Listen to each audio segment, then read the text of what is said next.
Suprapto BA atau dikenal dengan nama Pak Prapto adalah Bupati Nganjuk periode 1968 sampai 1978 menggantikan Sundoro Harjo Amjoyo. Hingga sekarang, mantan Bupati Nganjuk ini namanya masih melekat di hati warga Nganjuk. Di antara nama-nama Bupati Nganjuk, nama Suprapto lah yang paling menonjol. Lantaran prestasinya saat menjabat sebagai Bupati Nganjuk banyak meninggalkan pembangunan dari berbagai sektor. Prestasi yang paling menonjol adalah pengentasan kemiskinan dan keterbelakangan. Berikut adalah penelusuran sejarah bersama tim penyusun biografi Bupati Suprapto dari Dinas Kearsipan dan Perpustakaan Kabupaten Nganjuk kepada sejumlah narasumber terdekat. Selain menjabat sebagai Bupati Nganjuk selama 2 periode, Suprapto pernah menjabat asisten Wedono Warujayeng, pembantu Bupati Nganjuk, Sekretaris Daerah Kabupaten Nganjuk, Gubernur Bengkulu, anggota Dewan Pertimbangan Agung, dan Ketua Umum Kosgoro. Saat pertama kali menjabat, Nganjuk sedang dilanda kemiskinan. Banyak rakyat yang kelaparan dan penyakit merajalela karena kekurangan pangan. Demikian juga dalam dunia pendidikan, banyak anak tidak bersekolah hingga banyak rakyat yang buta huruf. Untuk mengatasi kelaparan, Suprapto menempuh cara yang tidak lazim dilakukan pada masanya. Dia harus menjebol tanggul Sungai Brantas untuk mengalirkan air sungai ke lahan-lahan pertanian di Nganjuk. Makanya rakyat di Nganjuk, kebetulan kan Pak Harto menggalakkan revolusi, melihat peta pemerintah Belanda dulu. Itu ada pompa air untuk mengairi Tebu. Nah, itu dihidupkan lagi. Minta ke pengairan Jawa Timur, Pak, Mbok minta ini air Brantas dialirkan ke pengairan itu. Kali-kali kecil itu. Pak Prapto itu melobi Jawa Timur, pengairan Jawa Timur itu, Pak, Mbok boleh dialirkan, ngambil air dari Kabupaten Nganjuk itu terkenal pengerudim bengkak kurang makam. Aksi yang lebih gila dilakukan bersama warga Wilangan, yaitu menghadang Insinyur Sutami. Suprapto minta bendungan untuk mengairi area pertanian di wilayah utara. Usaha menghadang Menteri Sutami tidak sia-sia, akhirnya dibangun sebuah bendungan Kali Bening. Kendati bangunan berada di wilayah Madiun, hampir seluruh airnya dialirkan ke Nganjuk. Pak Menteri Sutami, Pak Insinyur Sutami itu dari Surabaya, tadi nasabah nggak tahu, nah itu Pak Prapto menggerakkan masyarakat, ayo nyegat Pak Sutami di Wilangan. Ya itu. Gitu mobilnya dicogat, terus minta itu barangkali terus dipikirkan, setelah itu dibuat bendungan. Ngeyel pokoknya. Prapto suka ngeyel. Ngeyel dalam arti yang bagus ya. Suprapto harus bekerja keras siang malam agar rakyatnya segera terentas dari kesengsaraan. Dia banyak membangun gedung sekolah meski harus memanfaatkan bekas bangunan peninggalan Belanda. Untuk mencapai kesuksesan dalam mengatasi kemiskinan dan kebodohan tentu tidak terlepas dari orang hebat di belakangnya. Adalah Raden Ayu Sudaryatin, yaitu istri Suprapto. Dalam membantu pekerjaan sang suami, Raden Ayu Sudaryatin berhasil mengentaskan kebodohan dari jalur pemberantasan buta huruf. Sehingga atas prestasinya menjadikan rakyat Nganjuk melek huruf dan mendapat penghargaan juara 1 dari Ibu Negara Tien Soeharto. SMP Negeri Warujayeng pertama kali diadakan pada tahun 1961, tepatnya tanggal 14 Agustus 1961.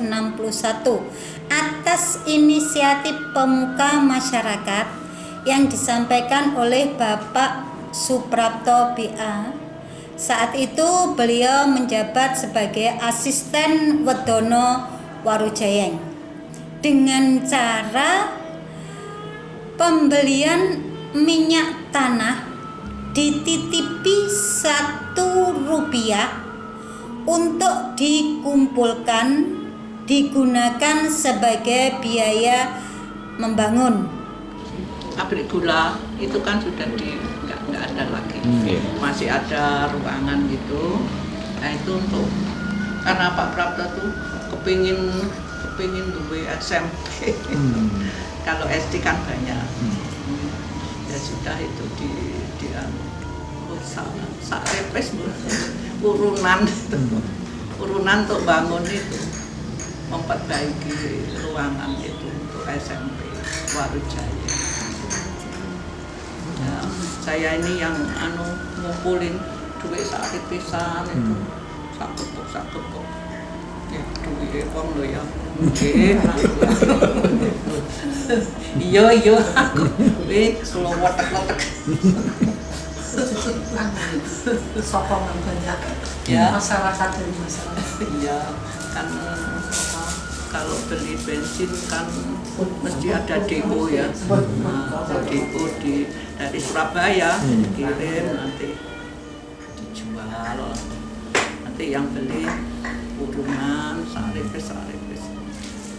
PPH pemberantasan utang itu dari Menteri Lasyah Sutanto SH.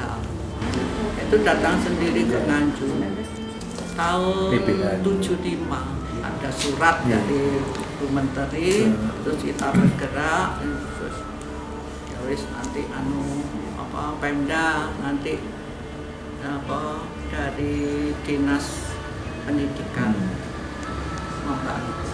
Situ terus BKUW, yaitu terus pertiwi dengan BKUW bergerak bersama.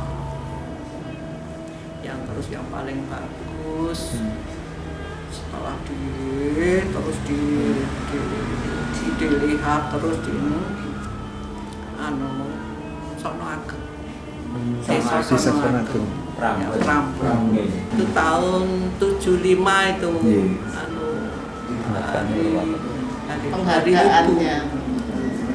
penghargaannya diberikan oleh Tin Soeharto. Dalam urusan birokrasi pemerintahan, Pak Prapto memiliki metode unik. Pihaknya tidak ingin kecolongan dalam hal menempatkan jabatan bawahannya untuk menduduki posisi-posisi strategis. Dia mengoptimalkan peran Baperjakat dan Intel pribadi atau inspeksi mendadak untuk menilai pejabatnya. Sehingga sulit dipengaruhi oleh siapapun untuk menghindari terjadinya jual beli jabatan. Pak Prapto ingin mengabdikan diri sepenuhnya, tidak mengejar materi. Sampai terakhir meninggal Nganjuk itu Pak Prapto itu tidak punya aset di Nganjuk. Rumah di Mbogo itu pun yang bikinkan pemborong yang selama itu ya pemborong yang diberi kepercayaan Pak Prapto satu kejujurannya gitu. Jadi dia ngomong rapat staf itu apalagi mutasi pegawai tidak pernah lewat kurir, jadi tidak seperti zaman sekarang. Jadi dulu betul-betul murni gitu. Pak Prapto itu istilahnya model saiki gitu. Sehingga aturan kepegawaian yang saya mulai masuk itu betul-betul saya menguasai aturan kepegawaian. Jadi pegawai berprestasi itu harus kembali pada pribadinya. Raportnya seperti anak sekolah. Pak Prapto sebagai kejujuran, manusia kejam. Siang malam. Siang di lapangan, kalau masalah administrasi malam. Sepertinya menurut saya Pak Prapto malam itu tidak pernah tidur. Sepertinya demikian. Jadi kalau sekarang seperti Pak Presiden Jokowi, jadi tidak ada hari kalau tidak di lapangan. Sampai ada reaksi zaman dulu itu Pak Prapto itu punya intel pribadi. Jadi Pak Prapto kalau informasi, kalau kabar-kabar itu diintai. Jadi dia menilai orang itu di samping info yang disampaikan, dia tuh langsung ke lapangan. Yang konon namanya pegawai berkarir itu mesti dulu sampai sekarang tuh ada persaingan. Tapi Pak Prapto itu persaingannya itu versi Pak Prapto, bukan yang mendekat dia. Ya kembali tadi raportnya itu betul diri, sehingga DP3 berlaku. Dalam bidang seni dan budaya, Suprapto terbilang sangat peduli. Kesenian di Nganjuk berkembang dengan baik seperti ketoprak, ludruk, wayang kulit, wayang orang, tayub, uyon-uyon, dan lain-lain. Hingga terbentuklah sebuah gedung kesenian yang dikenal dengan nama Balai Budaya berada di Jalan Diponegoro. Sekarang Balai Budaya yang dulu sangat dikenal sebagai pusatnya kesenian di Nganjuk ini berubah menjadi gedung Pusindok dan dimanfaatkan sebagai kantor Dinas Porabudpar Kabupaten Nganjuk. Dalam mengenang jasa pahlawan, Suprapto juga sangat peduli. Dengan susah payah, mantan orang nomor 1 di Kabupaten Nganjuk ini membangun sebuah gedung Juang 45 dan Pemuda yang berlokasi di Jalan Dr. Sutomo Nganjuk. Masih banyak prestasi Pak Prapto yang berhasil ditinggalkan untuk warga Nganjuk, seperti pembangunan gedung wanita, stadion olahraga di Kelurahan Peloso, Jalan Tembus Mastrip, kolam renang Sri Tanjung, BLPP Balonggebang, dan lain-lain. Berkat jasa Bupati Suprapto tersebut, Kepala Dinas Kearsipan dan Perpustakaan Kabupaten Nganjuk Eko Sutrisno mengusulkan kepada pemerintah Kabupaten Nganjuk agar nama Bupati Suprapto diangkat menjadi Bapak Pembangunan Nganjuk dan diabadikan menjadi nama Stadion Peloso menggantikan nama Stadion Anjuk Ladang. Pak Suprapto itu salah satu suri teladan kepemimpinan yang ada di Kabupaten Nganjuk.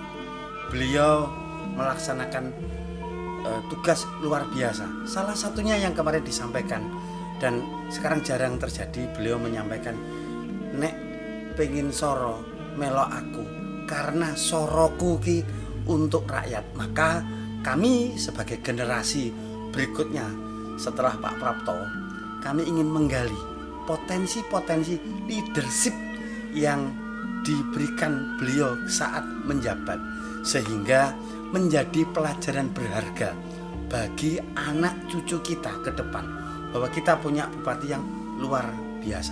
Pak Prapto selama menjabat, dari sejarah yang kami baca dan beberapa narasumber yang kami temui, pertama ini adalah membangun stadion yang sekarang dinamakan Stadion Anjuk Ladang, Bendungan Gerak Watuturi, kemudian membangun Kali Bening. Perlu diketahui bahwa dua bangunan itu tidak ada di Kabupaten Nganjuk, tetapi efeknya untuk masyarakat Kabupaten Nganjuk, maka beliau berusaha sekuat mungkin agar ini bisa dibangun, dan alhamdulillah kita bisa menikmatinya sampai sekarang. Saat beliau masih di Warujayeng, menjadi Wedono Warujayeng saat itu, bahwa beliau menampung aspirasi dari masyarakat, dari wali murid sana, membangun SMP, dan itu pun diawali dengan iuran dari masing-masing wali, dan itu sukses. Dan kita lihat sekarang SMP Warujayeng sekarang menjadi SMP 1 Tanjung Anom, karena kita harus bahasanya jas merah, jangan sekali-kali melupakan sejarah bagaimana beliau itu ketika memimpin, melihat arsip, membuka arsip dan sebagainya. Maka kami akan mengusulkan pada pemerintah daerah dan ini Pak Bupati dan Dewan, yang pertama adalah beliau diangkat menjadi Bapak Pembangunan Kabupaten Nganjuk. Yang kedua, kami ingin ada beberapa, termasuk stadion Anjuk Ladang nanti menjadi Stadion Bupati Suprapto. Yang ketiga, ada nama jalan. Kelihatannya yang menarik adalah jalan depan stadion yang sekarang namanya Jalan Bromo, karena di sana juga itu atas prakarsa beliau, maka di sana menjadi Jalan Suprapto. Dari Nganjuk, Jawa Timur, Nganjuk TV melaporkan.